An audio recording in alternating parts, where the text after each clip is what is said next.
Quais as escolhas do povo negro para criar com os sons do mundo? A composição musical como afirmação do coletivo e das convivências horizontais. Tambor que toca só, toca triste.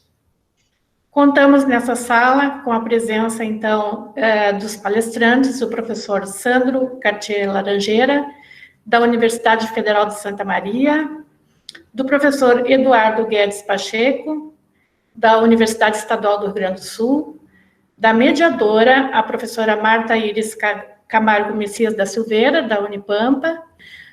Vamos dar início, e em nome, então, do professor Roberlene Jorge, em nome da reitoria, eu peço que a professora Marta faça a sua saudação.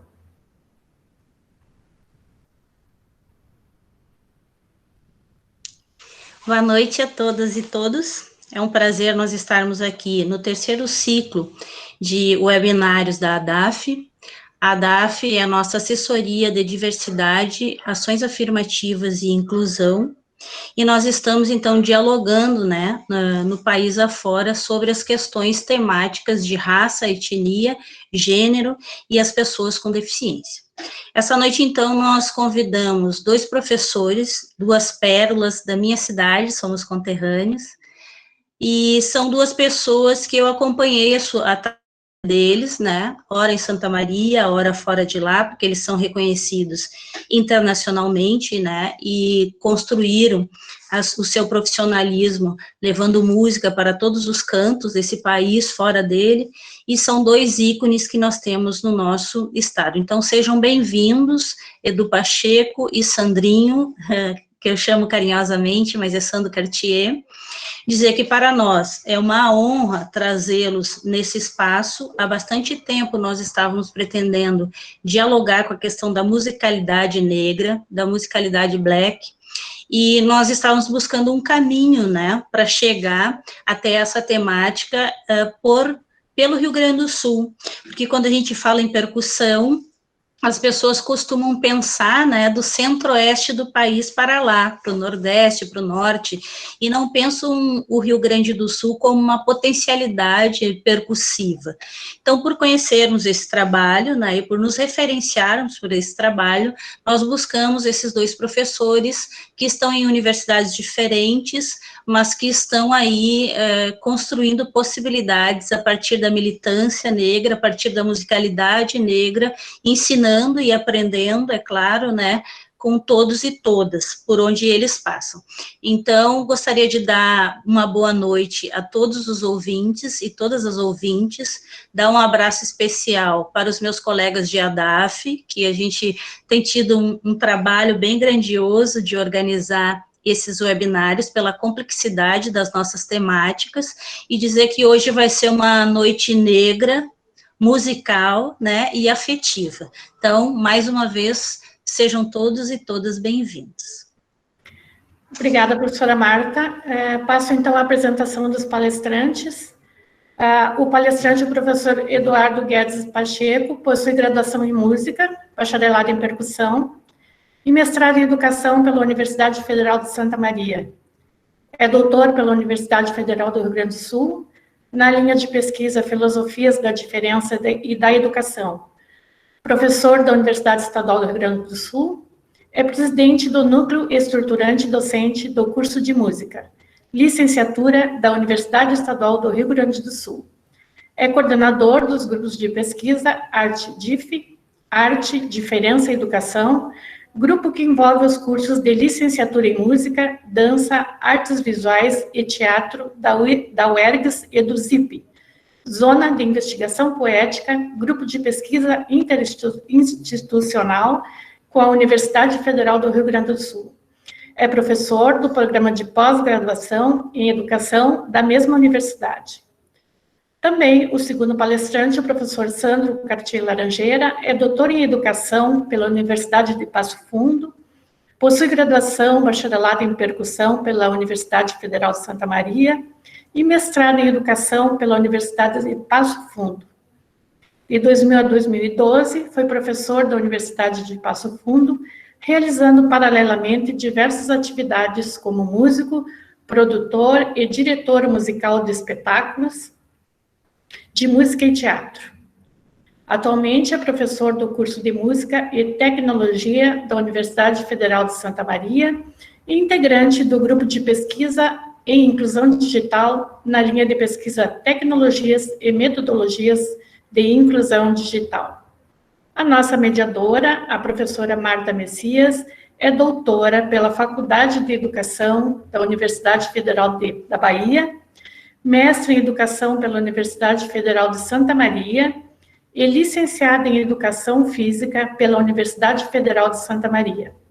É professora adjunta da Universidade Federal do Pampa, no curso de Licenciatura em Educação Física, coordenadora do Núcleo de Estudos e de Cultura Afro-Brasileira, NEAB Unipampa, presidente da Comissão Especial de Estudos sobre História e Cultura Afro-Brasileira e Indígena da Unipampa. Atualmente é membro do grupo de pesquisa CNPq, Linguagem, Cultura, Sociedade e Educação, e assessora de Diversidade, Ações Afirmativas e Inclusão do Gabinete do Reitor. Professora Marta Messias, convido então para mediar este webinário. Bem, passamos a palavra então para o nosso professor palestrante Edu Pacheco.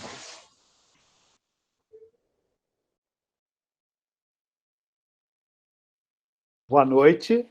E antes de mais nada, agradecer o convite da Marta, dizer que sou um fã, né, que acompanho o trabalho lá em 95, 96, que eu cheguei em Santa Maria para estudar percussão, e a Marta já atuando, bombando, lutando, guerreando, né, em nome da luta antirracista, da luta contra o machismo, né, em nome das mulheres.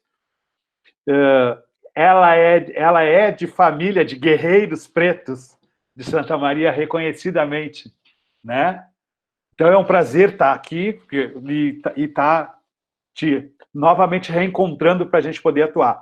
Não posso deixar também de falar do Sandro Cartier, que quando eu cheguei em Santa Maria foi a pessoa que me acolheu para fazer o curso de música percussão em Santa Maria, me recebeu de braços abertos, me adotou lá e foi meu brother, meu parceiro. Então, quero agradecer muito, agradecer à universidade e dar parabéns pela iniciativa, né, de criar esses momentos para que a gente possa estar, de alguma forma, em movimento, né, um movimento parado, né, um movimento sem se mexer muito, mas em movimento.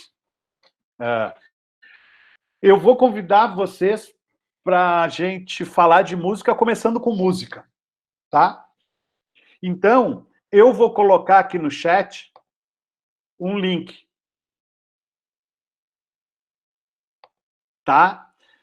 E aí eu conto 3, 2, 1, e as pessoas vão e cada um ouve do seu aparelho, do seu fone de ouvido, tá? É bem curtinho, é uma música do isolamento social, mas é uma música de percussão, é uma música de ritmo.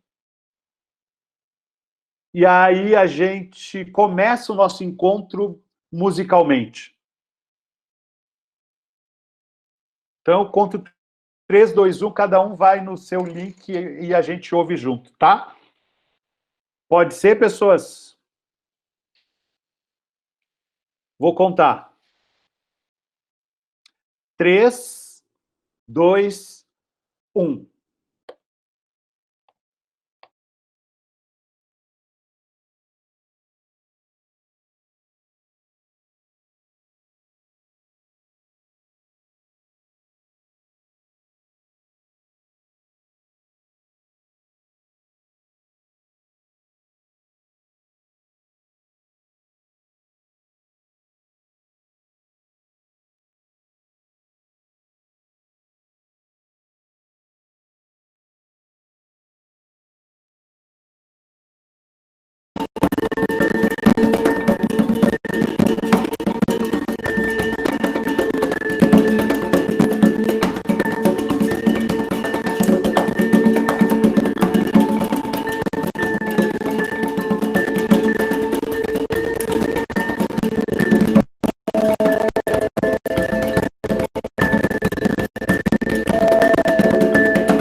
Voltamos?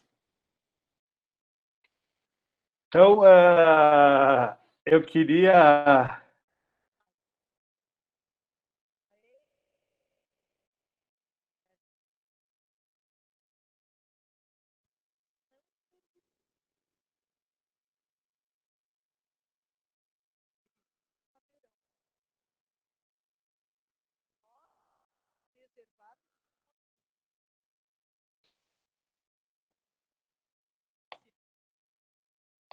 Eu descobri, era eu que estava aqui aberto com um treco aqui, perdão. Então, eu fiquei pensando, será que tem alguém já falando, já intervindo na live? Tá, me perdoe, era o meu YouTube aberto, perdão. Então, eu gostaria de começar a nossa conversa, primeiro,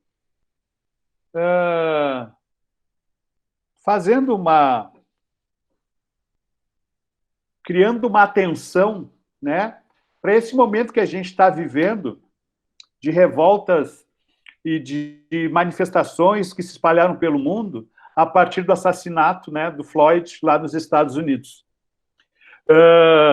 Que, infelizmente, para quem está acompanhando a luta antirracista há mais tempo, não é nenhuma novidade. Mais uma vez, a branquitude, mais uma vez o racismo, mais uma vez a intolerância, toma a frente e mostra suas armas. Mas o que eu gostaria de chamar a atenção para a nossa conversa é que, se nos Estados Unidos aquele acontecimento, que deve se repetir, não ser filmado, né, lá nos Estados deve se repetir mais de uma vez, e não é filmado, esse acontecimento quase está comum no Brasil. Se a gente olhar para trás agora, aí, só de pandemia e 2 meses para trás, quantas pessoas que a gente soube que morreram pela polícia entrando nas favelas, nos lugares, nas casas, dando tiro e matando. Então, eu queria chamar a atenção para, infelizmente, para a recorrência desses atos de violência que tem acontecido muito afora, e em especial esse ato nos Estados Unidos que está provocando manifestações no mundo inteiro, e para nós que estamos convivendo com isso há algum tempo, e numa perspectiva de repetição. Então, eu queria começar a nossa conversa chamando a atenção para a necessidade de a gente construir modos de atuação e de enfrentamento para isso, e que se a sedução, né, do acontecimento nos Estados Unidos servir para que nós atentemos para o que acontece aqui na mesma intensidade e velocidade que acontece lá, que seja feito, então. Então, falar, então, de música preta, né? Eu sou músico e educador desde que eu sou músico e desde que eu sou educador. As coisas se misturaram desde muito tempo. A minha história uma troca de dar aula, de ser aluno e de ser professor e tocar, né? Por aí. Fui fazer o curso de percussão em Santa Maria e lá a ideia de relação da minha atuação como educador musical através da percussão se consolidou, e tem sido das minhas frentes de trabalho pensar, né, a música, a educação musical e a percussão, né? E essa frente de atuação teve muitas vezes em espaços de inclusão, ditos de inclusão social, projetos sociais, coordenando, participando, né? E a minha principal ferramenta de luta musical, artística, sempre foi a percussão. Então, eu queria começar falando sobre o que eu vou chamar aqui como assinatura da música negra, assinatura da música preta. Mas, para poder falar dessa assinatura da música negra, dessa assinatura da música preta, eu vou ter que falar da música europeia, eu vou ter que falar do cânone majoritário europeu. para poder estabelecer uma relação e apontar para vocês o que é marca, o que é assinatura do que a gente está chamando de música preta. Também porque essas assinaturas de escolha de fazer sonoro, de fazer musical, elas vão se alargar por os modos que essas sociedades se constituíram e se constituem. A escolha sonora, a escolha musical, a escolha dos sons, ela é também a escolha dos modos de viver e de como se relacionar com o outro. Então, eu quero começar falando de como a música europeia se constitui. Tomando como referência o século VI, com o canto gregoriano, de uma música que vai colocar o canto numa perspectiva de exercer sua espiritualidade. Então é sempre uma música jogada para o céu, jogada para cima, numa perspectiva de transcendência, de buscar o alto, através do canto. Tá? Aí essa história do século VI, ela vai andando na perspectiva que a escolha dos sons que vão fazer parte dessa música são escolhas que, ao longo do tempo, vão excluindo determinadas sonoridades. A música europeia, ela vai se articulando de um jeito que o que é ruído, que o que é sujeira, em determinados períodos históricos, sons que produziam desconforto para esse ouvido, foram sendo jogados fora. E aí, nessa perspectiva, um conjunto de sonoridades que compunha o fazer musical desse lugar do mundo foi jogando fora coisas, sonoridades, instrumentos, modos que ofendiam essa ideia de cada vez mais construir um fazer sonoro que é, vamos chamar assim, que exclui aquilo que não é consonante, aquilo que não é tranquilo, aquilo que não dá tranquilidade. Então, num super resumo ousado da minha parte de fazer uma apresentação da história da música europeia, ela é o exercício de jogar para fora da música tudo que é ruído, tudo que é sujeira, tudo aquilo que não promove o que eles elegem como consonância.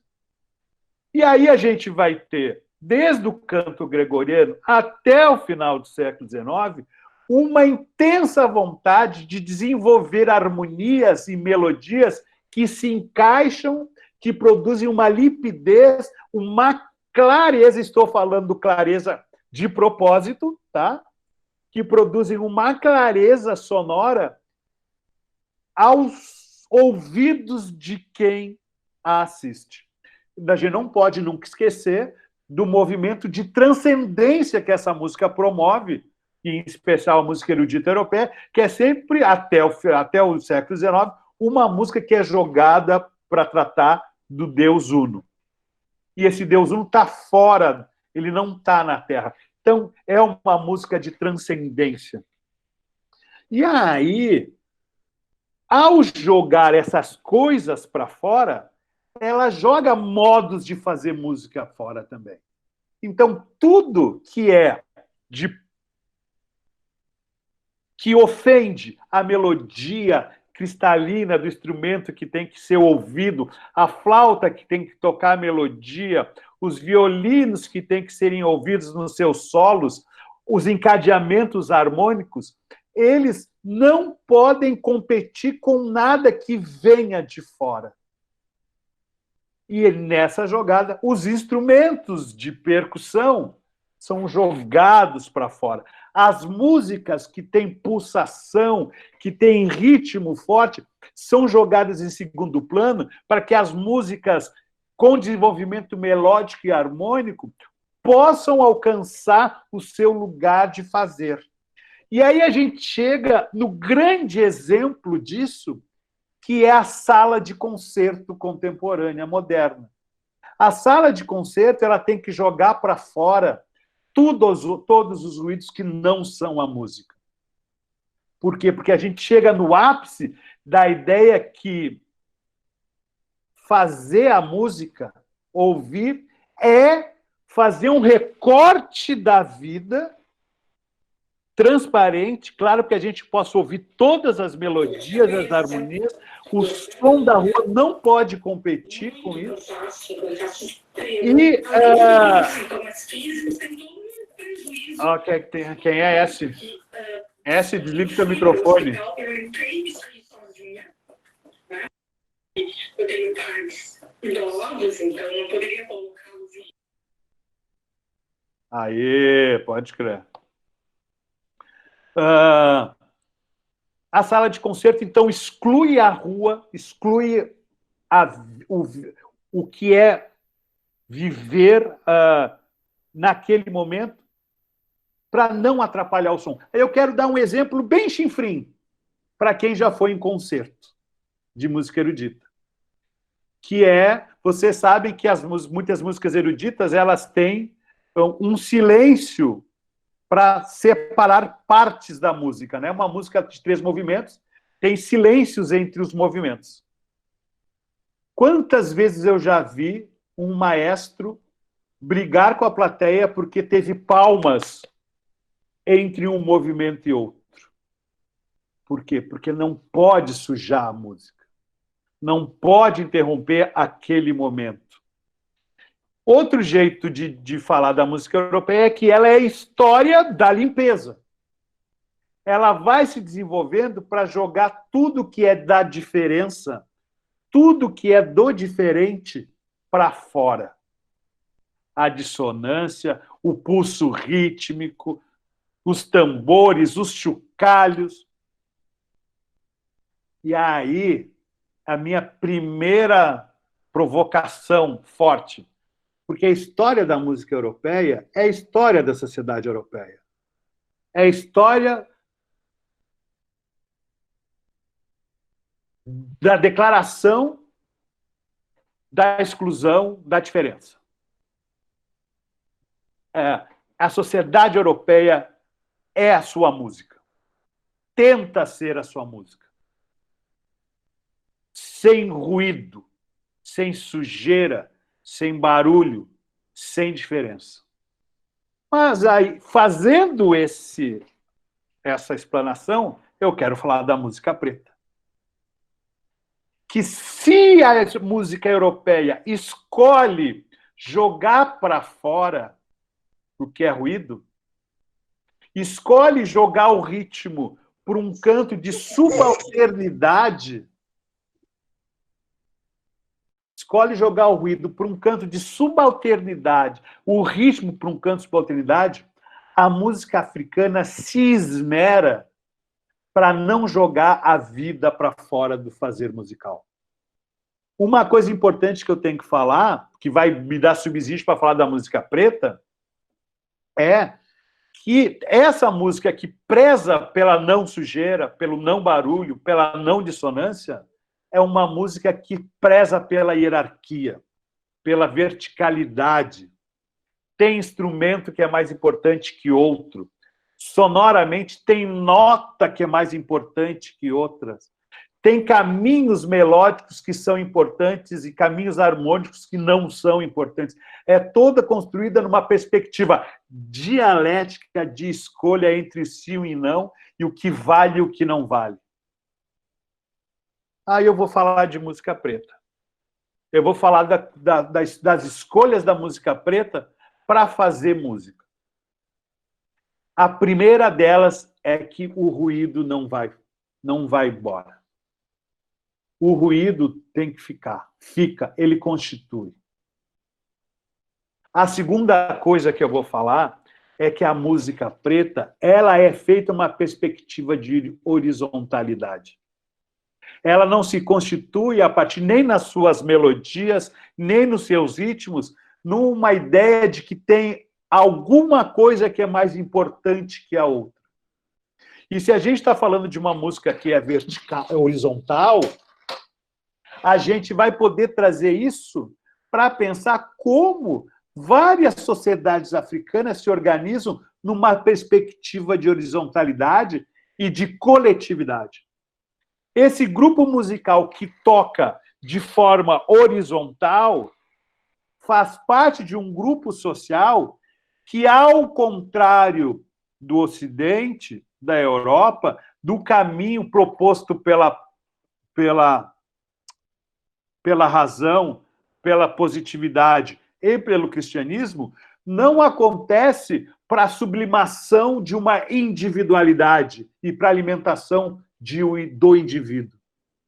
É essa música que se faz na horizontalidade, que tambores, instrumentos melódicos e vozes atuam sem que a nota mais importante defina, é também uma sociedade que se organiza de um jeito que o seu entendimento de identidade só pode acontecer na perspectiva e na relação com o outro.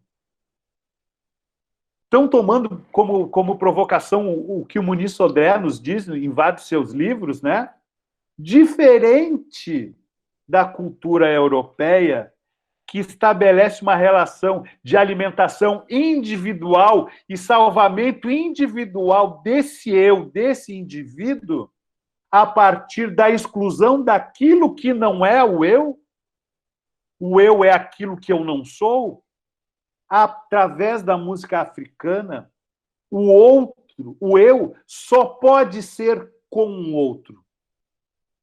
E essa experiência sonora faz dessa música uma música que não se pauta pela escolha da nota mais importante ou do instrumento mais importante, mas sim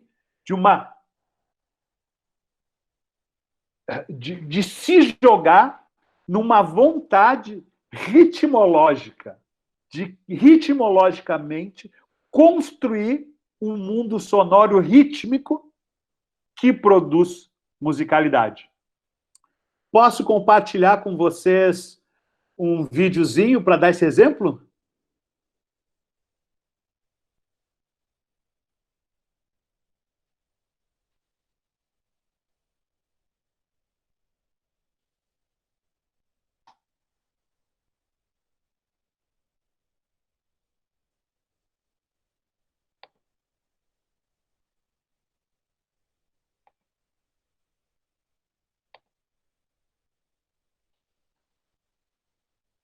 Deixa eu achar aqui o vídeo e já coloco aqui para vocês.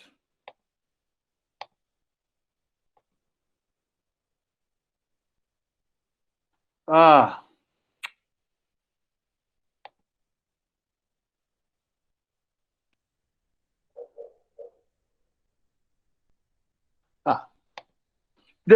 Depois eu acho. Eu não achei agora. Então, a música negra é uma música, em primeiro lugar, que toma o ritmo como a sua matriz de criação, seu principal lugar.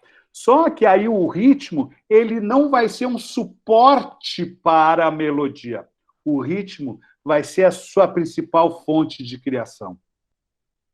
E aí a gente vai ter tramas rítmicas que vão definir o cenário sonoro. Outra perspectiva da música africana é a repetição.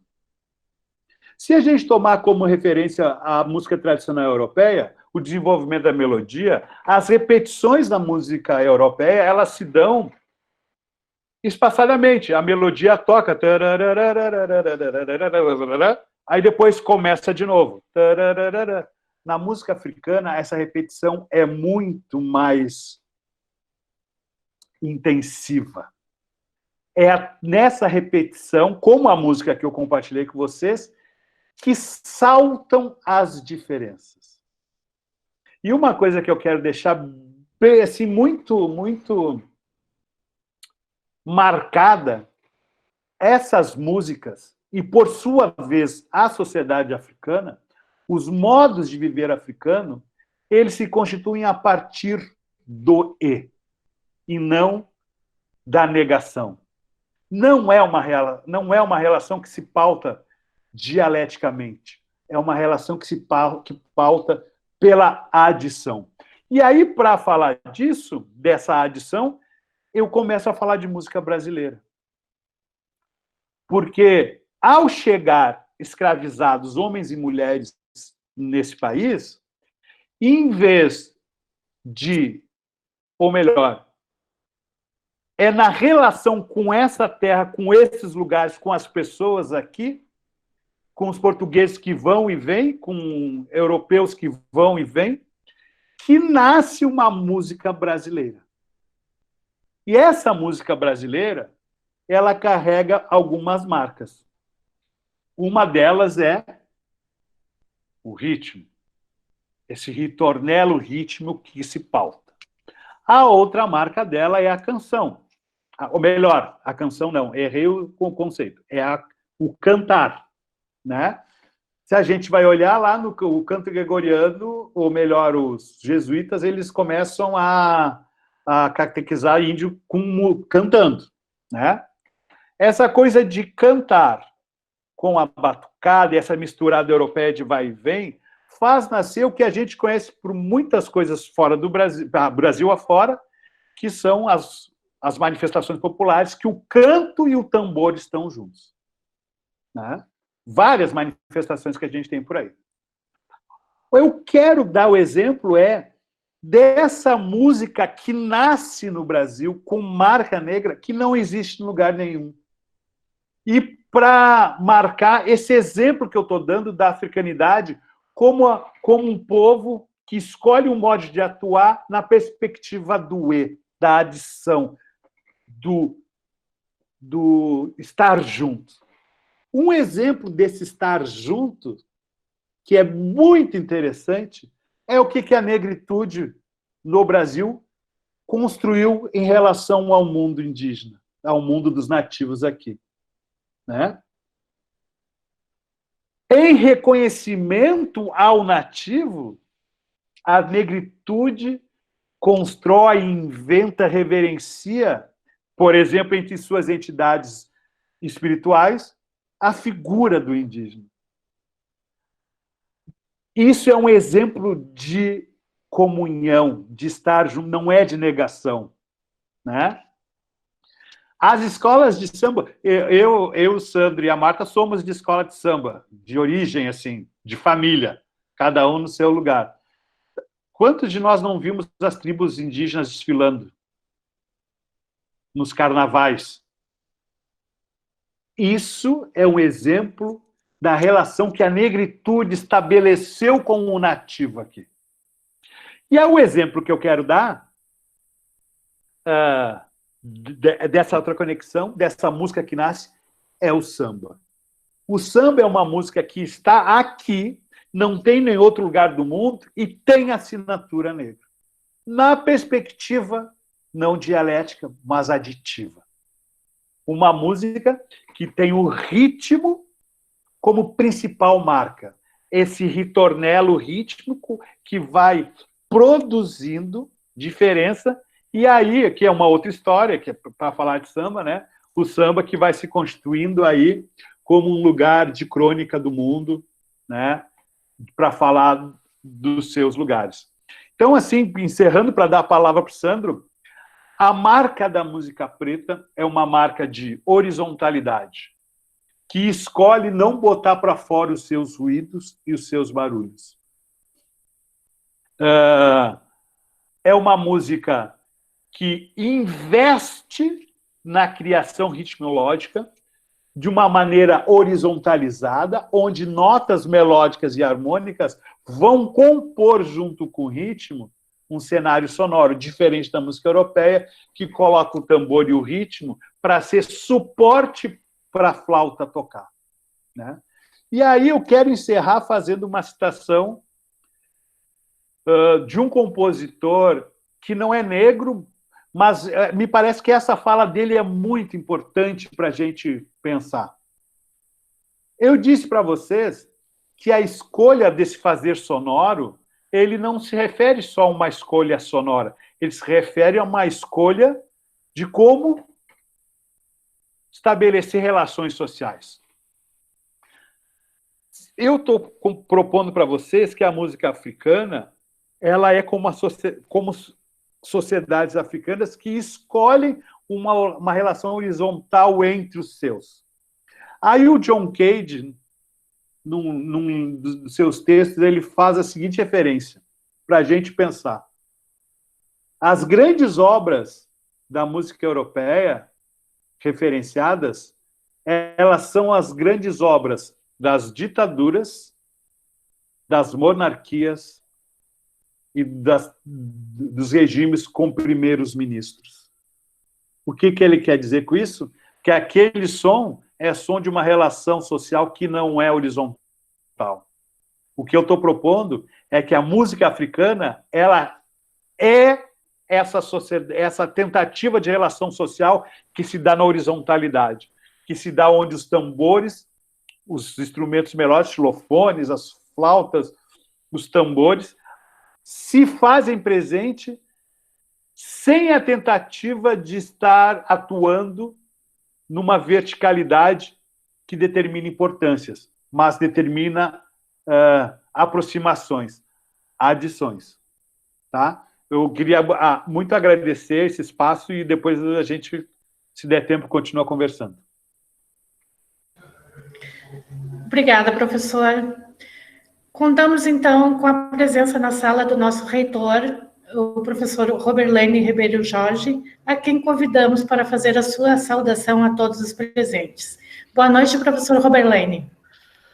Boa noite, Denise. Gostaria primeiramente de pedir desculpas pelo atraso, eu estava com dificuldade aqui de conexão, mas consegui assistir boa parte aí da manifestação do Edu, a quem eu cumprimento, o Edu, o Cartier também, eu gostaria de cumprimentar, a professora Marta pela organização do evento, e quando a gente vê colegas trazer um evento desses, aí eu me vejo um pouco na juventude, porque eu me lembro as épocas de baile, que o pessoal falava música de negro, né? Olha a sutileza, né? Música preta, música negra e música de negro, né? Bom, para mim não faz diferença, para mim não tem diferença, mas para quem fala, tem muita diferença nisso, né?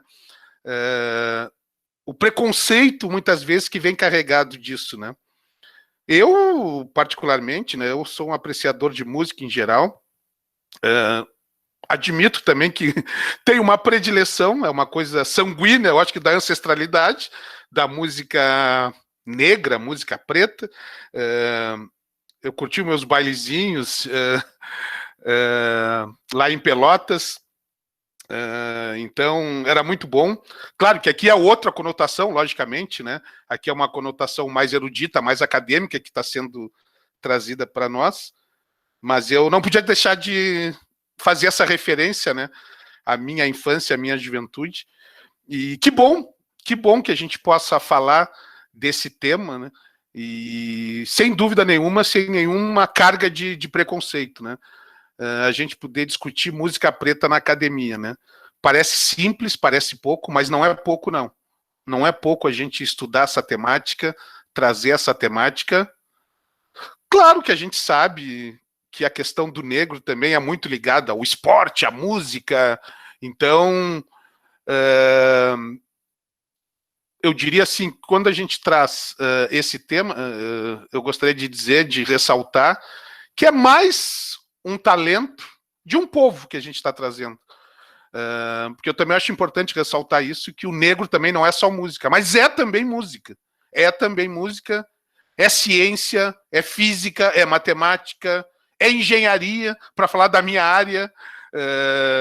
O negro está na gestão, que nem nós estamos aqui, eu, a Marta, é tudo isso. Então, o pano de fundo de toda essa nossa discussão também é esse Edu, também é esse Cartier, também é esse Marta, também é esse, pessoal. Bom, era essa a minha saudação. Vou continuar aqui na escuta dos amigos. Estou vendo que tem bastante gente, não conheço muita gente, mas certamente não faltarão oportunidades para que a gente se conheça e para que a gente troque as experiências. Vocês sabem, né, que a Unipampa também tem o curso de música. E até fazendo só um parênteses em relação à música, uma discussão que a gente está trazendo também, que a gente está propondo, desafiando, a gente está, uma proposta até da nossa gestão, é que a música sirva também para trazer um pouco da nossa identidade. E uma coisa que sempre me incomodava, assim, me inquietava, né, a Unipampa não tem um hino, não tem uma música, não tem um som. E a gente sabe que o som remete a muitas coisas. A prova está nós aqui, né, discutindo música preta, música negra. Então, é um desafio que foi interrompido inicialmente por causa da pandemia, mas é o poder da música. A gente acredita, eu acredito, a música com esse poder de identidade, e é o que a gente está trazendo para que se faça um concurso para que a gente tenha esse hino da Unipampa. E eu tenho certeza que parte desse hino, dessa identidade, vai ter uma pitada da música negra também, com certeza. Se depender de mim, vai ter um atabaque, vai ter um tambor, vai ter um supapo do nosso giba-giba, vai ter muita coisa ali nesse hino, nesse samba, e vai ter coisa branca também, claro, vai ter coisa do índio, vai ter muito disso. Então essa é a nossa proposta, e eu gostaria de externar isso para dizer o quanto que é caro para mim a música, né, e o quanto que ela nos identifica. Desculpe se eu me estendi, vocês estão aqui para escutar o Edu, para escutar o Cartier, mas eu sou assim, quando eu começo a falar, me segure.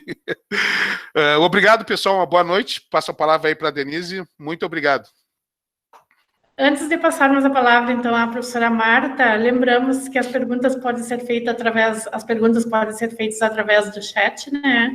E também que esse webinar, a gravação desse webinar estará disponível no canal do YouTube da Assessoria de Comunicação Social. Professora Marta, por favor.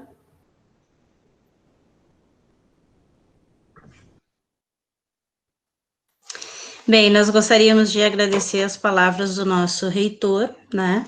E gostaríamos de agradecer enormemente a contribuição que o Edu Pacheco nos traz, né? Dessa possibilidade de estar entendendo a música historicamente, entendendo por que alguns ritmos, né? Eles acontecem aqui e eles não acontecem em outros lugares.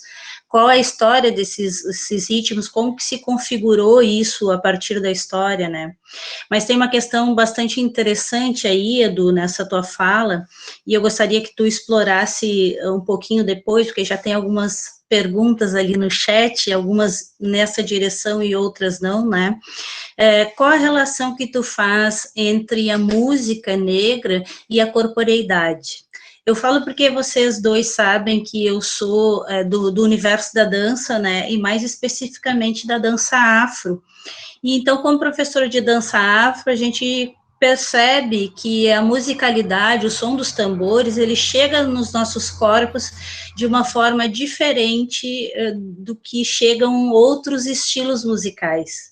E o quanto isso é bacana a gente perceber, né? E eu, ao ministrar aulas de dança afro, eu costumo sempre dizer que só dança afro aquelas pessoas que se entregam, né? Que conseguem confundir o som dos tambores com o seu corpo, com aquela manifestação que o som produz a partir do nosso corpo. Então, se você puder falar um pouquinho disso, porque eu sei que você sabe isso muito bem, né? Então, se você puder falar disso um pouquinho, depois a gente agradece. Passo a palavra para o meu querido Sandrinho, para ele fazer as considerações dele. Estão me ouvindo? Liguei o microfone, está ouvindo? Tranquilo? Ouve? Está ouvindo? Então, para mim é um prazer imenso, né, poder participar de espaços, né, construídos como este, onde a gente pode estar refletindo sobre o nosso papel, né, enquanto ser humano, antes de qualquer outra caracterização, mas enquanto ser humano, da gente poder discutir a igualdade, né, de poder refletir sobre esses assuntos, né, que são tão pertinentes, principalmente no momento que a gente está vivendo, onde a gente está vendo que o isolamento nos torna cada vez mais dependentes um do outro, apesar de não estarmos juntos fisicamente. E ainda bem que ainda temos a questão tecnológica que pode ainda nos aproximar nesse momento de dificuldade. Então, assim, momentos como esse são muito importantes para a formação da gente, né, para a informação da gente, e para que a gente possa dialogar e colocar, né, passarinhos a voarem por aí, distribuindo as suas sementes nos vários lugares diferentes, para que a gente possa estar cada vez mais construindo espaços como esses, né. Com relação ao que aconteceu nos Estados Unidos, né, eu acho que a negação do racismo no nosso país é uma coisa muito forte, né, e muitas vezes até apoiado pela própria questão da democracia. A democracia, por um certo modo, até acaba validando a negação desse racismo. E muito do que a gente consegue, até como entrar em espaços como esse para a gente poder discutir essas coisas, ele é através da meritocracia.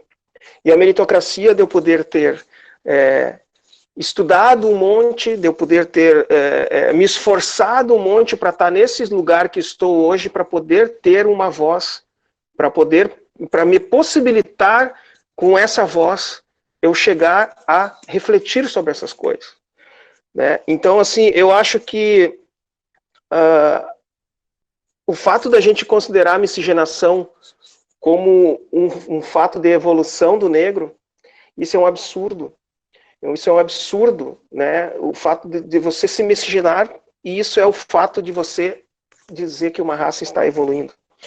Então, assim, eu acho que enquanto a gente estiver pensando que essas coisas são normais, né, que esses fatos que estão acontecendo aí, não somente nos Estados Unidos, porque no Brasil e na cidade da gente isso acontece direto, o tempo inteiro acontecendo essas atrocidades, enquanto a gente não começar a pensar que isso não é normal, como o próprio fato da pandemia, de estar todo mundo hoje na rua achando que ninguém vai pegar, não é normal, gente. E a gente precisa encontrar espaços e precisa construir espaços para discutir essas coisas, para a gente, principalmente, no meio acadêmico e no meio escolar, a gente levar isso para as crianças, porque tem certas coisas que já estão institucionalizadas e que é muito difícil de você mudar.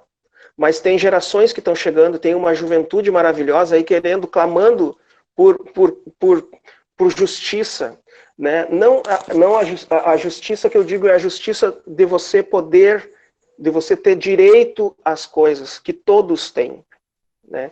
Então eu acho que talvez a mensagem que trago com relação a isso é que a gente não pode deixar isso se tornar um fato normal, né? Com relação ao convite, eu agradeço imensamente esse convite, né, de poder estar aqui, né, relembrou, ainda bem que ela não disse quanto tempo atrás foi o nosso último encontro, mas éramos estudantes ainda, e da gente poder vir aqui, né, falar um pouquinho da vida da gente, das coisas que a gente está fazendo, das coisas que a gente está discutindo, das coisas que a gente acredita, né, e dizer que, por exemplo, eu sou um percussionista, né, um músico, que sou oriundo, como o próprio Edu comentou, eu sou oriundo de escola de samba, e lá eu vi tu construir as coisas com muito poucos recursos, e tu fazer aquilo acontecer num período curtíssimo de tempo. Então é um ensinamento que se tem dentro de uma escola de samba, apesar de que o poder público muitas vezes não acredita nisso, mas o poder de transformação que tem dentro de uma comunidade, né, que vem com música, que vem com arte, que vem com história, que vem com antropologia, que vem com estudo, que vem com um monte de coisas, e que passa simplesmente por uma festa, que é uma festa, não, tem tanta coisa que está dentro disso, e eu vim da escola de samba, então eu posso dizer isso com propriedade. Então, eu vi a Jamaica, né, vindo desse meio. O Edu, eu não vivenciei isso com o Edu, porque eu conheci o Edu um pouco depois, e assim, o Edu não é um irmão mais velho meu, né, o Edu é uma pessoa fantástica, que eu tenho um apreço, um carinho muito grande, e uma admiração por todo esse trabalho que ele vem construindo, e só por essa fala que ele falou anteriormente, a gente já vê a grandiosidade que se tem, quanta coisa boa, quantos elementos a gente pode tirar dessa fala dele, para a gente continuar pulverizando espaços como esse, de discussão, de reflexão, enfim, né, sobre música, sobre educação, sobre cultura, sobre desenvolvimento humano, né, que eu acho que isso é o mais importante de tudo, né, a gente se desenvolver, com o tempo a gente está deixando de sermos humanos, a gente está apenas ser, né, o humano está ficando para trás, a gente está deixando muita coisa, e quando eu falo assim, por exemplo, no povo brasileiro, né, na música brasileira, e aí a gente diz que tem influência daqui, tem influência de lá, que é não sei o que, não sei o que, não sei o que, eu acho que a gente também, eu não sei, né, na minha concepção, enquanto a gente não tiver o pensamento que nós não somos de uma raça, nós não somos de uma cor, nós não somos de uma classe social, e sim brasileiros, talvez aí a gente começa a entender todos esses processos de trazer a igualdade a todos, né? O poder as desigualdades da gente conseguir aí batalhando para que essas desigualdades cada vez fiquem mais fracas ou até mesmo se destruir. Eu vim falar um pouquinho, né, na minha fala, mais sobre o meu processo de composição, né? Eu sou um músico que gosto muito de experimentar, né? Eu sou muito curioso musicalmente. E isso tem muito a ver com a minha escola de samba lá, tem muito a ver com a minha formação, tem muito a ver com o mundo que eu vivi, né? Tem muito a ver com o choque que eu tive quando saí do meio popular para ir para o meio acadêmico. Eu lembro assim como a primeira vez que eu ouvi um Beethoven, sabe, que eu ouvi dentro da universidade, foi um choque para mim. Isso, porque era um mundo completamente diferente de tudo que eu já tinha ouvido. Apesar de ser sempre curioso, né, mas era jovem, não tinha isso. Então foi um choque cultural, um choque musical, um choque sonoro, um choque de tantas coisas. E uma outra coisa que é importante, assim, um bloqueio que surgiu nesse momento, que parece que tudo aquilo que a gente conhece, tudo aquilo que a gente tem lá, que a gente traz da rua, parece que aquilo se desfaz quando a gente vê isso, né? Principalmente dentro do meio acadêmico. Eu senti isso no meu momento, né? E a minha luta, desde então, é justamente o quê? É com que esse choque, né, que ele sirva para mim crescer, que esse choque no meu aluno, né, no meu companheiro de aprendizado, que faça ele crescer, e que aquilo, tudo que ele sabe lá de fora, não se perca dentro da universidade, dentro de um contexto acadêmico, né? Então isso é uma coisa, uma questão muito importante dentro do que eu trabalho, assim, né?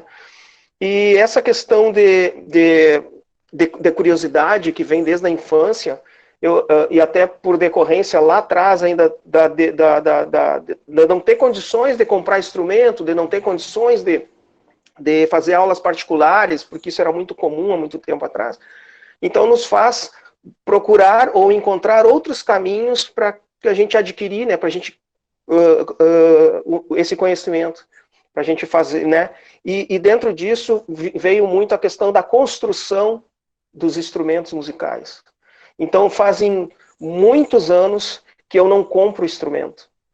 Os meus instrumentos são todos construídos por mim. A grande maioria, pelo menos assim, ó, há mais de 10 anos, os instrumentos da minha carreira artística são construídos por mim.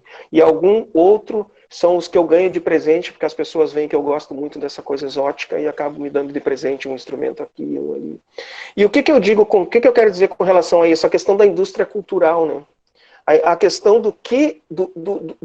o instrumento, ele precisa ter uma marca, o instrumento ele precisa ter um... Não, e eu já sou ao contrário disso, porque o instrumento para mim, antes de qualquer coisa, é o som.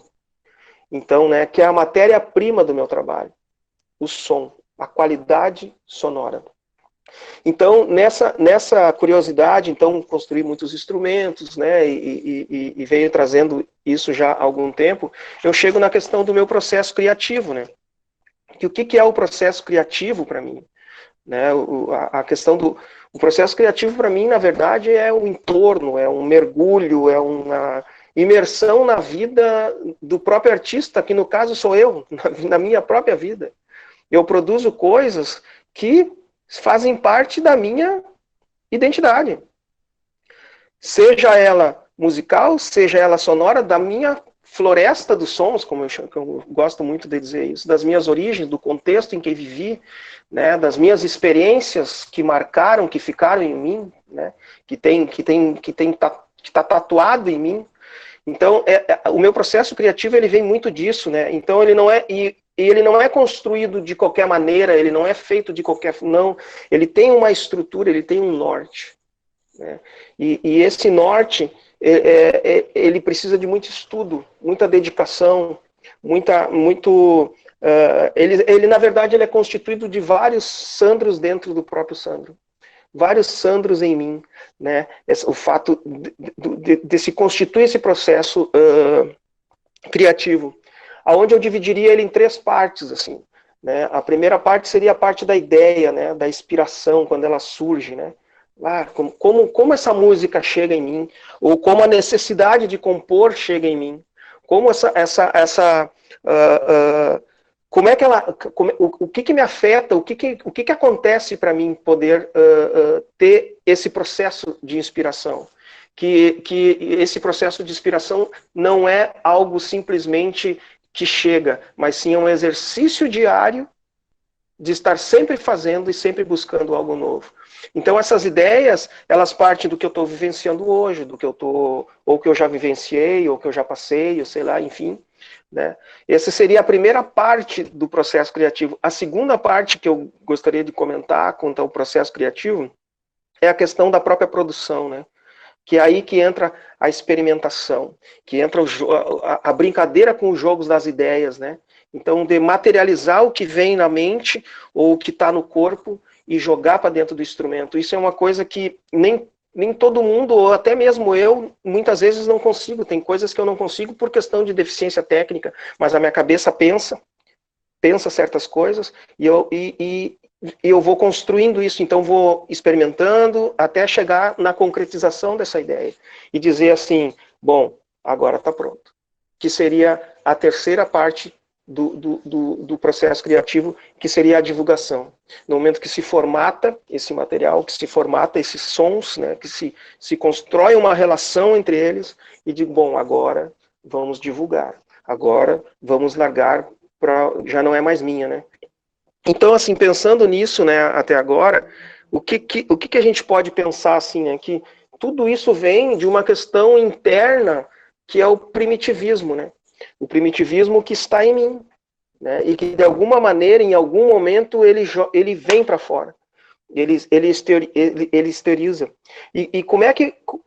Por que eu gosto muito de brincar com esse primitivismo? Porque isso ninguém me tira. Assim como o estudo e como a dedicação para o conhecimento, e aquilo que eu produzo enquanto conhecimento, ninguém me tira. O primitivismo, em vários momentos, ele está em mim.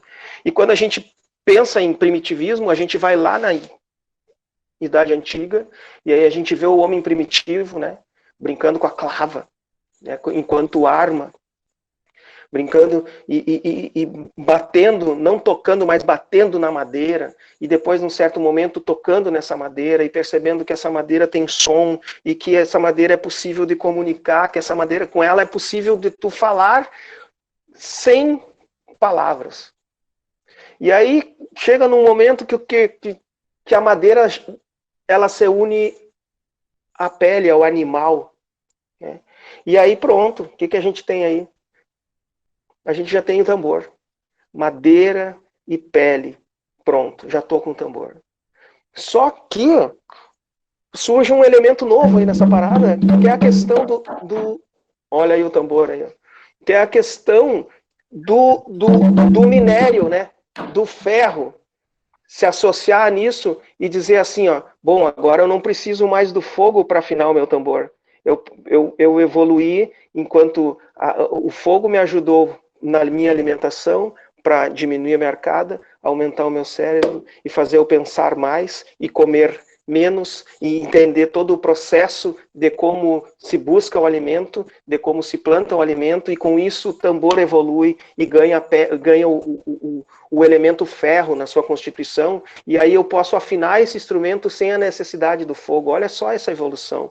E nessa evolução tem tudo a ver com alimentação também, né? Só que quando eu falo nisso, eu falo de tambor. Eu estou falando de tambor, né? E eu estou falando de 3 forças da natureza, né? A madeira, o ferro e o animal, a pele. 3 forças da natureza. Então fica impossível, gente, quando se toca um tambor, seja em qualquer cultura do mundo, você não sentir alguma coisa. Quando a Jamaica comentou a respeito da corporeidade, né, eu lembrei disso direto, assim, porque isso é frequência. E a frequência, ela atinge o corpo da gente. Algumas coisas atingem na cabeça, outras coisas atingem na barriga, outras coisas atingem no peito, outras frequências atingem as pernas, e aí muitos tambores atingem todo o corpo. E aí tu não tem como tu não te entregar para ele. Ou tu te entrega, ou tu não vai fazer aquilo que seria o mais bonito, que é a simbiose entre o corpo e o som desse tambor, né? Então, assim, nesse processo criativo todo, o que eu diria, assim, para sintetizar, né, como eu penso a música no momento de uma composição. Muita coisa é natural, gente, muita coisa vem e pronto, mas muitas coisas é o exercício diário de estar sempre ali tentando. Eu agora aqui até vou fazer uma experiência. Eu estou com um negocinho montado aqui. Eu vou fazer uma experiência, por exemplo, de mostrar uma música, um processo de composição em tempo real aqui. Tá? Rapidíssimo, assim. Então, por exemplo, a gente está falando em ancestralidade, a gente está falando em tambor, então vamos pensar, por exemplo, num ritmo, num andamento tribal, num compasso tribal, um 6/8, né?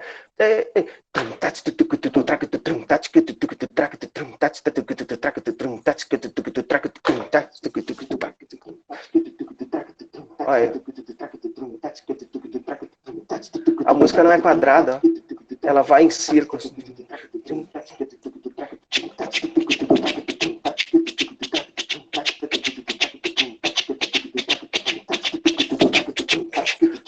Tá muito alto? Tá bom assim?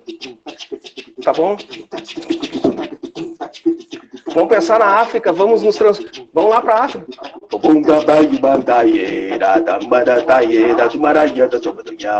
Sei lá.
Vou colocar um intervalo mais dissonante.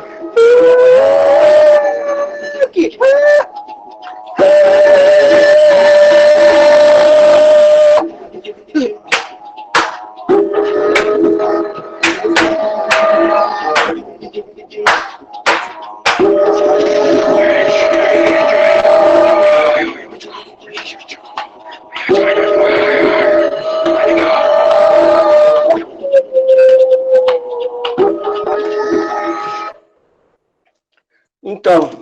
aqui eu poderia ficar experimentando até, mas assim, o processo criativo, enfim...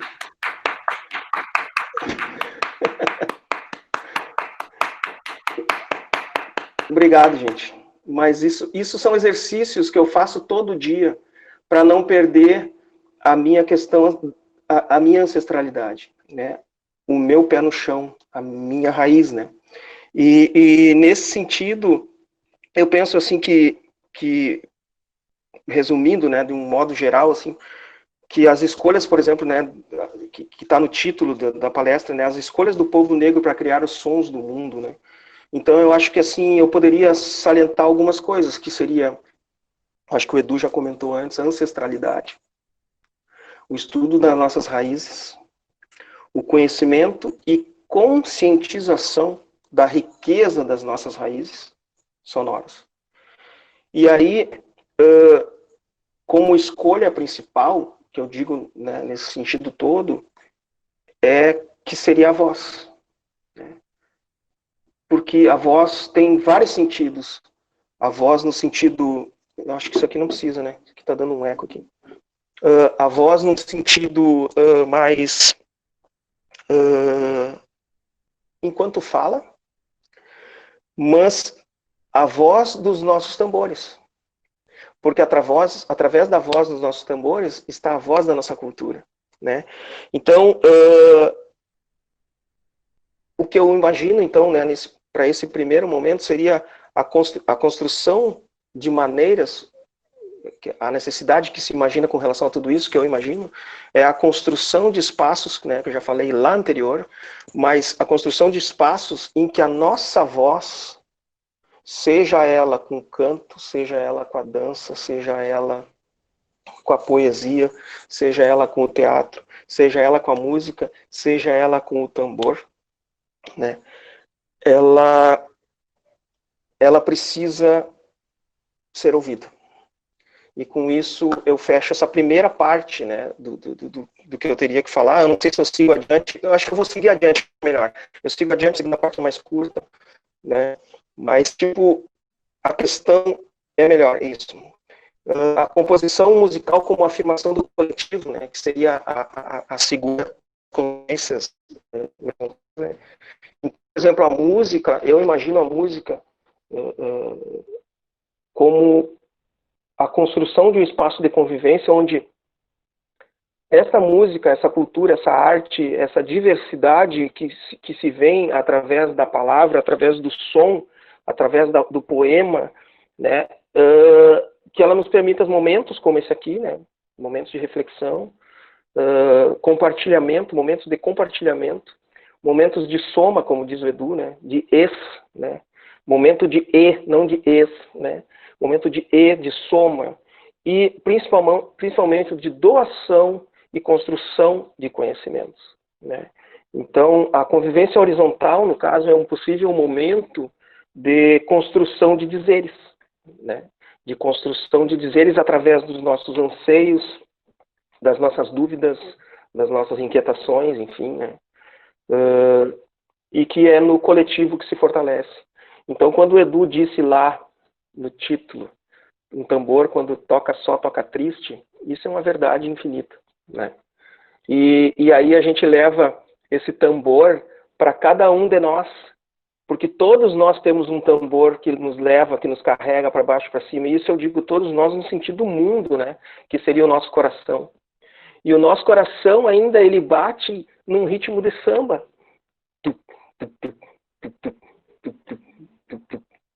Por isso que o mundo inteiro, quando ouve o samba, fica enlouquecido. É uma coisa, né, fantástica, que além de todas as frequências dos instrumentos que nos permitem o corpo viajar, né,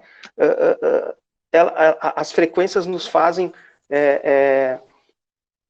perceber, né, que ele só se solidifica através desse elemento pulsar, né, que tem dentro do coração da gente. Então, no mundo inteiro, as pessoas, isso é muito interessante, eu já comentei várias vezes, mas no mundo inteiro, gente, todo mundo toca samba, só que não sabe. E muitos países não conseguem dançar o samba, e no coração deles está o tambor. Tu, tu, tu, tu, tu. tutuc, tutuc, tutuc. Talvez não se perceba, porque a maneira como a gente vive, a forma como a gente cada vez mais deixa de ser humanos, né? Estamos perdendo a sensibilidade. Então, acho que a gente tem que sensibilizar para sentir essas coisas, né? A gente tem que buscar elementos que façam com que as pessoas sintam o tambor, sintam a voz que naturalmente tem dentro de nós, né? Então, com essa fala, eu acho que eu termino, pelo menos, essa parte, né, para a gente abrir. Eu acho que é legal a gente democratizar, porque, através das perguntas e questões que poderão vir daí, né? Mas, de antemão, eu agradeço, tenho um carinho muito grande por vocês, Jamaica e Edu, né, por lutar incansavelmente por dar voz, né, para dar voz, para construir voz, para fazer com que essa voz chegue a todos os lugares. Que hoje, por exemplo, estamos falando, quer dizer, ontem estávamos falando dentro de uma sala de aula para 20, 30 alunos. Hoje a gente está falando dentro de uma live para, sei lá, 50, não sei quantas pessoas estão aqui, 55 pessoas no momento, só que isso está no mundo inteiro. Então, olha só o poder que a gente tem de democratização, né, que essa internet está nos dando nesse momento, e eu acho que a gente tem que utilizar isso, tem que utilizar como ferramenta para que a nossa voz, para que a voz dos nossos tambores, para que a voz dos nossos anseios, eles cheguem ao maior número possível de pessoas, para que a gente possa buscar uma consciência coletiva do quanto é necessário e o quanto é preciso o outro em mim. Então, eu fecho aqui a minha fala e passo para Martinha. Obrigado, Sandrinho. Fiquei extremamente emocionada, assim. Acho que a gente está num período bastante sensível, que a nossa saúde mental tem que ficar sendo alimentada, né, diariamente, para que a gente consiga ficar numa boa, se é que isso é possível, né, ficar numa boa nesse período aí tão tenso. Mas eu gostaria de dizer que eu fiquei super emocionada, lembrando da nossa oficina, lá no curso de Educação Física, quando ainda éramos estudantes, mas que você já era o cara, né, da percussão para mim e para tantos. E dizer que naquele momento a gente conseguiu emocionar e produzir ritmo, som e desenvolver um pouco da corporeidade daquelas pessoas, daqueles alunos que, para muitos deles, era a primeira vez que eles eram colocados à frente, né, da musicalidade negra, da percussão, e foi de muita qualidade aquele trabalho, ficou uma marca lá naquele centro de educação física. Então, quero te agradecer por essa tua participação, pela forma como você vê as coisas e vê o mundo, pela forma como você se interpreta a partir dessa ancestralidade. E, na verdade, nós somos sobreviventes, né? A maioria de nós somos sobreviventes de uma história e que a gente procura buscar essa essência que nos alimenta e nos garante a sobrevivência, né? E eu não falo só na questão da musicalidade negra, mas eu também falo da capoeira, eu falo dos terreiros de matriz africana, que são espaços de resistência e são espaços que dizem muito de nós. Dizem sim de um povo brasileiro, de tudo que foi aqui agregado, somado e produzido, mas dizem do solo africano que está muito presente em nós, né? E das escolhas que que a gente faz no decorrer da nossa vida, né, de representarmos a resistência através da música, através do corpo, através do som, através do barulho, né, desse barulho que para nós é muito bem-vindo e ele é permitido e não é, e causa estranhamento em algumas pessoas. E o mais importante disso, Sandro e Edu, é perceber o quanto profissionalmente vocês seguem nessa linha, nessa perspectiva de educar a partir daquilo que é ancestral, né? Porque nós somos um povo de tradição. Isso é muito bacana, né? Esse assumir-se com todas as suas nuances, ele precisa cada vez estar mais forte, né? Precisa entrar nas pessoas com um vigor muito grande para que elas se percebam assim. E para que as pessoas não negras também entendam que essa luta, ela não tem classe, né? Ela não tem raça, ela é uma luta de todos e todas, né? Porque, como já dizia Angela Davis, não basta não sermos racistas, nós precisamos ser antirracismo. E esse antirracismo, ele tem uma conotação grandiosa, ele ultrapassa todas as esferas que a gente acha que não pode mudar, né, e pode ser mudado. Então, por que a escolha, né, de vocês e outras pessoas estão sendo escolhidas, e outros temas a gente vai abordar aqui até o final desses nossos webinários. Nós estamos trazendo pessoas que acreditam nessa referência africana, nessa matriz africana, e que escolheram para suas vidas essa matriz enquanto possibilidade. E isso é forte.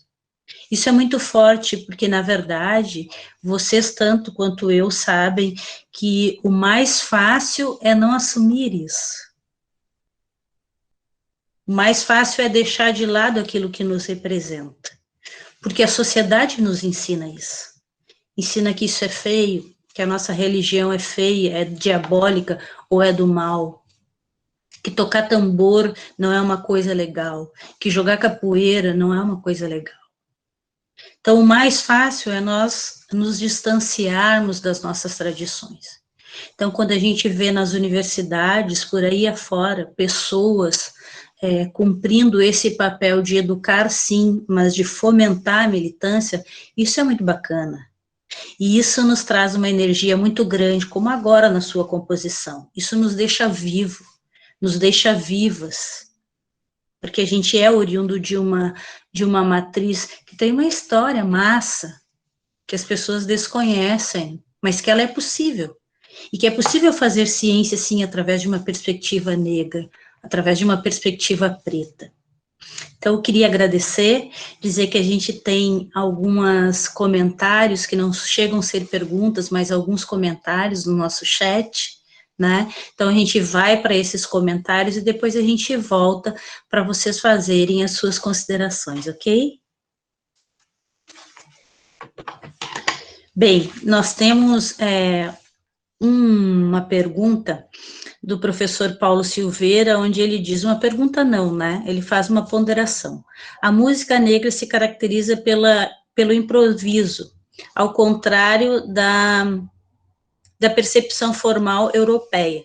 Daí ele pede que vocês explorem um pouquinho mais isso. O Edu até deu um toquezinho, mas disse que no segundo momento estaria refletindo sobre. Pode ser qualquer um de vocês.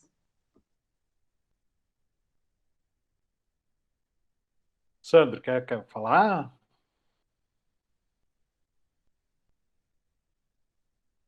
Fica à vontade, Edu. Ô, Preto, quebrou tudo, velho. Bah, me arrepiou aqui, velho. Me emocionou. As tuas palavras também. E eu vou te dizer aqui, ó, infelizmente, e aí eu quero tomar emprestado palavras de uma pessoa que me ajuda muito a pensar, que é o professor Silvio Ferraz da USP, filósofo, compositor. Essa ferramenta não foi feita para isso que a gente está fazendo, velho. Isso aqui foi inventado para reuniões empresariais, e aí esse delay tem propósito, velho. Ele não foi inventado para a gente tocar junto, saca?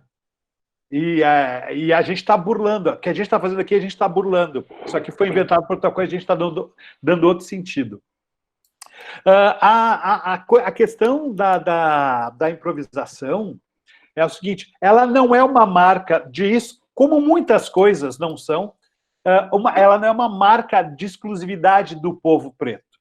Muitas culturas têm a improvisação como uma marca no seu fazer musical. Inclusive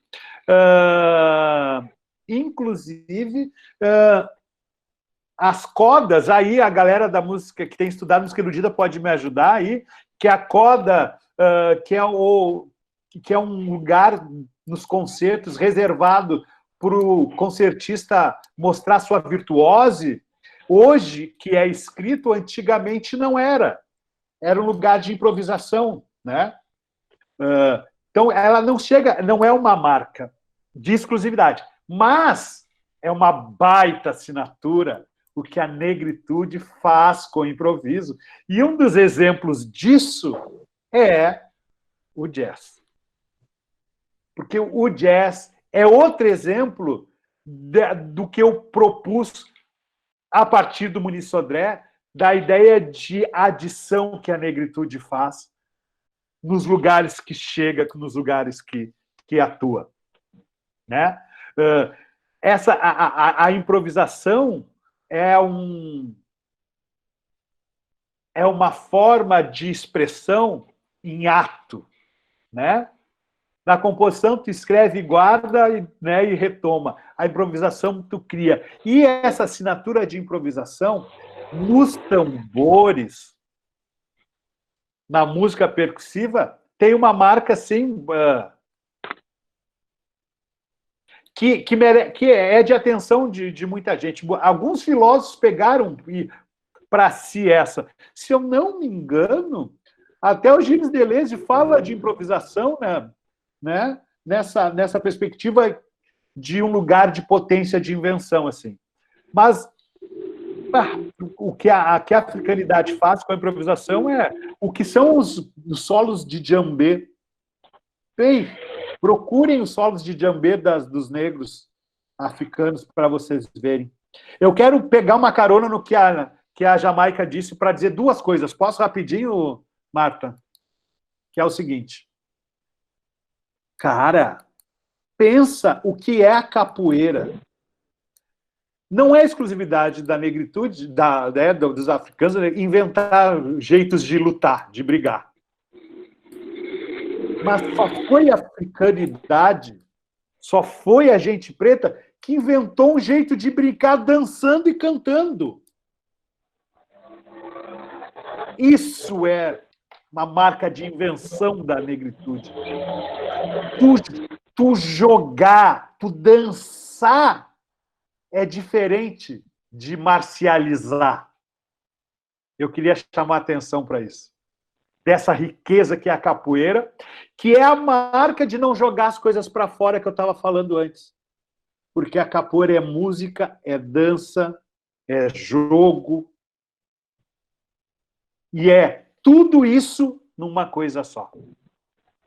E a outra coisa, tomando como provocação que a Marta disse, é para vocês anotar. A dissertação da Janine Maria Vegas da Cunha. Poder e política sobre o ponto de vista das mulheres de terreiro no Rio Grande do Sul.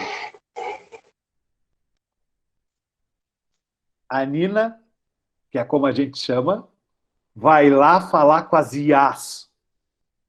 E a Nina escolhe dizer que as IAs e os terreiros produzem uma epistemologia que é horizontal, que é de troca e que é do feminino, porque é das IAs.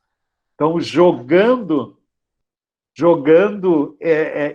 com a Marta a questão do terreiro. O terreiro, gente, tem muito para ensinar sobre estar no mundo. As IAs têm muito para ensinar.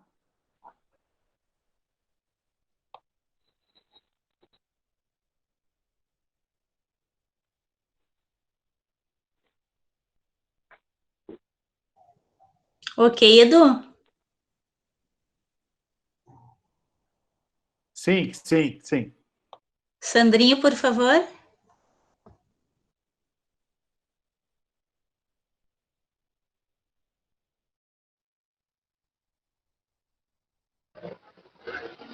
Oi. Não, eu acho que já foi comentado, o Edu coloca as coisas de uma maneira filosófica tão bonita que até a gente se envergonha depois de colocar as palavras da gente. Mas Enfim, Que eu acho cara que... dura isso. Que cara dura, hein, Tu velho? já falaste tudo. Eu fiquei impressionado com a tua fala, meus parabéns. Foi maravilhoso, maravilhoso. Eu passo a Martinha, se tem algum outro questionamento, alguma coisa. Adoro a Martinha. Tu sabe, Sandrinho, que essa questão da Martinha, quem conhece a Martinha é porque, pô, conhece desde pequenininha mesmo. Que a nova geração não conhece mais por Martinha, né? É Marta ou é Jamaica, mas quem chama de Martinha é porque realmente conhece, viu? Bem, então eu passo para a Denise, pergunto aos palestrantes, vocês gostariam de fazer alguma contribuição a mais, ou se a gente alcançou o nosso objetivo hoje, né, de trazer essa temática tão importante e tão desconhecida, né, isso que eu gostaria de falar, muito desconhecida para quem não é do ramo da música, né, do universo da arte.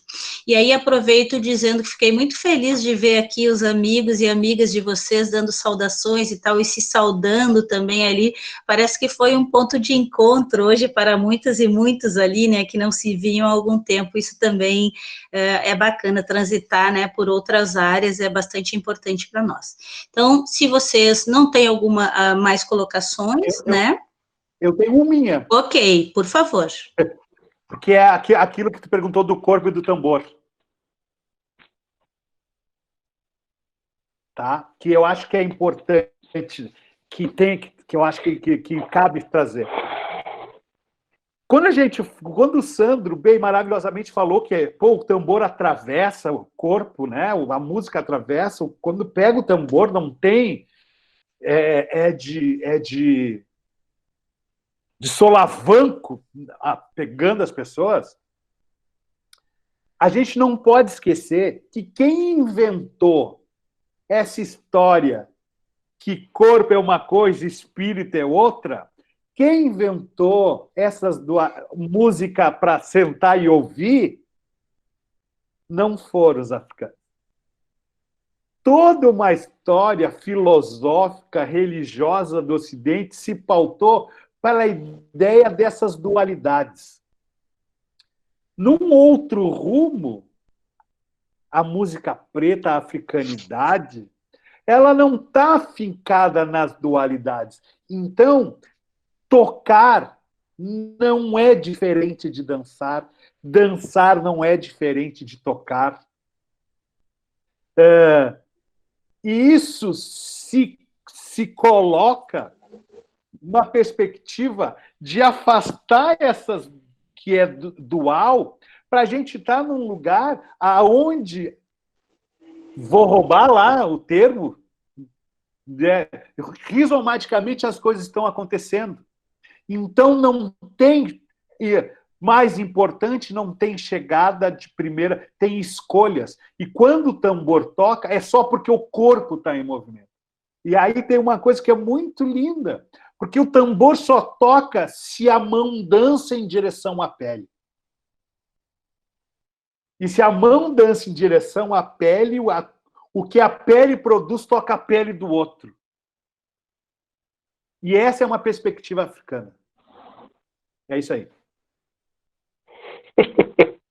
Perfeito. Nós temos duas questões importantes aqui que eu não queria deixar de colocar, tá? Só deixa eu me situar aqui de novo.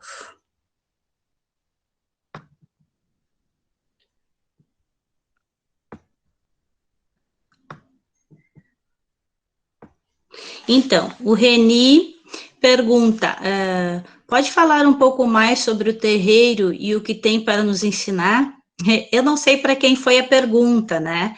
Mas eu gostaria de dizer para o Reni que a questão da religião de matriz africana, ela daria uma outra live, um outro webinário, né? Porque tem questões bem particulares que a gente poderia estar colocando.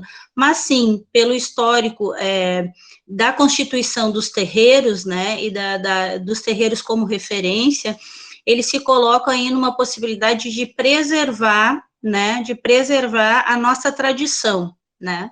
Então, de uma forma oral, há muito tempo, porque hoje que se vislumbra, né, hoje não, nos dias mais atuais, se vislumbram pesquisas científicas, o Edu citou uma aqui, a gente poderia citar tantas outras, pesquisas que são ciência e são a partir da realidade dos terreiros e da contribuição que o terreiro traz, sim, né, o terreiro, ele é eminentemente musical e rítmico, né?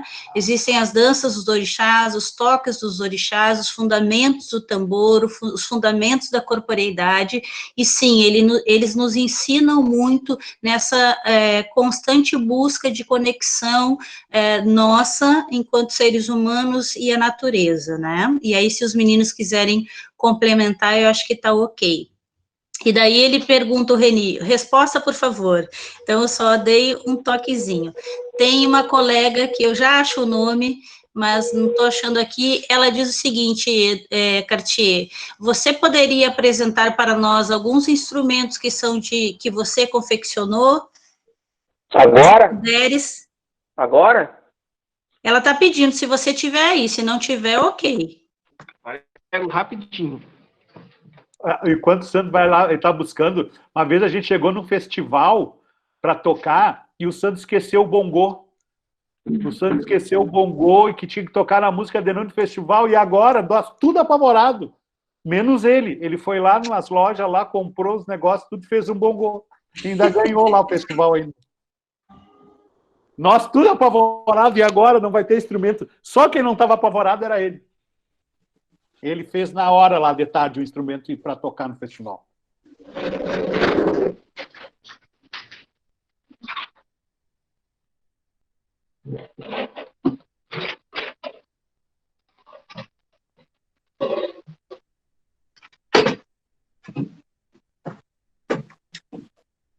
Aqui temos um, ó,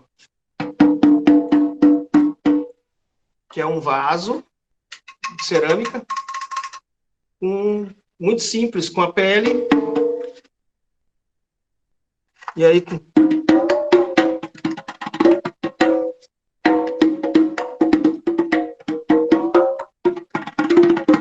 ele tem um som de água,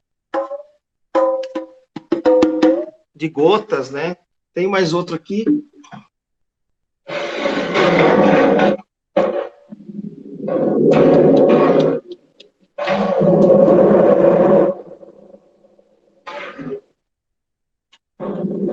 Que é nada mais é do que um PVC, uma molinha, e esse som da tempestade do trovão, né?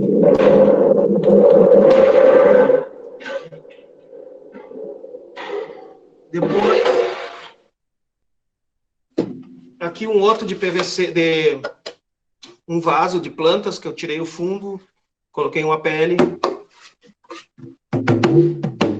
Talking drum.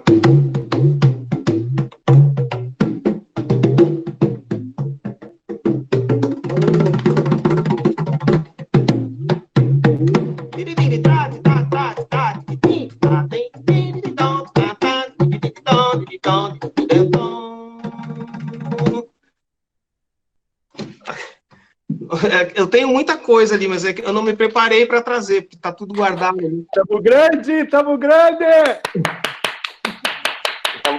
Mas tem muita coisa, gente, muita coisa.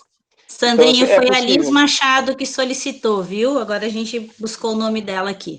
Bem, então, eu gostaria de passar para a nossa colega Denise, para ela encerrar este momento e dizer que eu estou, assim, lisonjeada de ter participado com duas feras aí, até acho que não mereço, viu? Mas enquanto coordenadora da ADAF, esse é o meu papel de estar aqui, porque vocês são fantásticos, assim, dispensam qualquer apresentação, né, dispensam qualquer cerimônia, porque vocês, para mim, são referências, assim, e sempre serão, sempre serão. Quando falo em percussão, eu falo em Edu Pacheco, eu falo em Sandro Cartier, e eu falo em Mestrezinho, né, que vocês conhecem, uma pessoa massa lá de Santa Maria, que também transita, né, no universo das escolas de samba, e que me apresentou a capoeira, a percussão, enfim, a culpa é dele, viu? A culpa é toda dele. Tá bem? O Zinho tá aí? É. O Zinho tá aí? Não conseguiu aí? entrar porque tinha que baixar o aplicativo. Tinha que baixar Manda o o nosso beijo e abraço para ele lá. Saudade bem. dele lá. Tá bem. São referenciais, né? A gente, deixa só para terminar assim rapidinho, a gente fica cultuando, né, artistas internacionais, artistas do mundo inteiro, sendo que nos lugares onde a gente vive tem pessoas fantásticas fazendo trabalhos maravilhosos que precisam ser ouvidos, que precisam ser vistos, né? E o mestrezinho é um deles, o meu grande mestre foi o seu Valdomiro da Cuica, que para mim é uma pessoa assim que resume tudo nessas 3 frases que eu vou dizer, né? Que é no coletivo é que a gente se fortalece, é no respeito que se solidifica a democracia e é na humildade que se perpetua. Muito obrigado, Edu, beijo grande, Martinha e todo o pessoal envolvido nessa live de hoje. Obrigado. Denise, por favor.